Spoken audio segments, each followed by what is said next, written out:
Magbibigay lang ako ng tips sa mga taong gustong maging buhay mayaman kahit wala naman talaga silang pera, yan. Dahil kasi ang dami ko ng nababasa sa Facebook na mga comment na saka mga post na buhay mayaman sila pero wala naman talaga silang hanapbuhay, wala naman silang trabaho.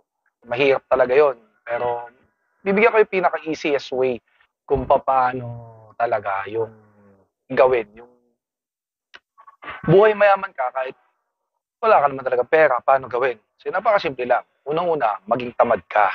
Ah, Pag ikaw naging tamad, syempre, meron kang mga gagawin mo lang ng mga kakain ka lang, tutulog, may tagahugas ka ng pinggan, yan. Ganyan, di ba, mayayaman, may mga tagahugas ng pinggan yan, may mga alala yan, may mga yaya yan, mga ganyan.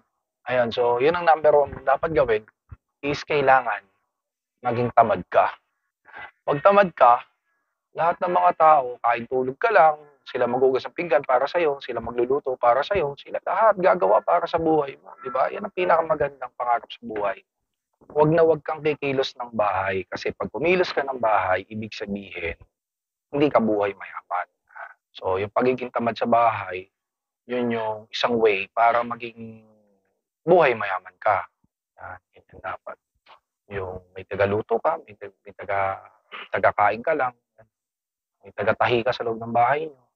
Hindi ka mag-isip ng kahit ano, puro cellphone ka lang, wala kang ibang gagawin, hihiga ka lang, tapos tatayo, parang kang walang kwentang tao. Kung gusto mong maging gusto mo naman medyo yayamanin ang tingin sa'yo, um, ang gawin mo, manghingi ka sa mga kaibigan mo na alam mo mapera, doon ka dumikit, doon ka sumipsip, tapos manghingi ka ng gamit, tapos may pupuntahan sa ilang lugar, magtutour sila, sabihin mo, isama ka sa tour nila, ganun. Saling kit-kit ka, ganun. Wala kang perang dala, pero pipilitin mo. Kasi kailangan kasama ka din doon, kailangan may picture ka din doon, kailangan meron kang mga ganon. Isa pa, matuto ka ah, mangulimbat ng pera sa mga tao, dapat marunong kang makisama para makuha mo yung gusto mo. Ganun. Pero kasi dahil mayaman ka, kaya para kang walang kwentang tao. Ganun.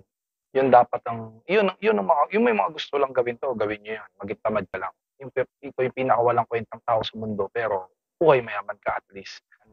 Pagka social climber ka naman, di, ang gawin mo naman, puro post ka lang ng pipicturean mo yung mga lugar, tapos post ka lang sa Facebook, ganun, kunyari ganun ka. Tapos wala kang kaalam-alam sa kahit anong bagay sa buhay, ganun.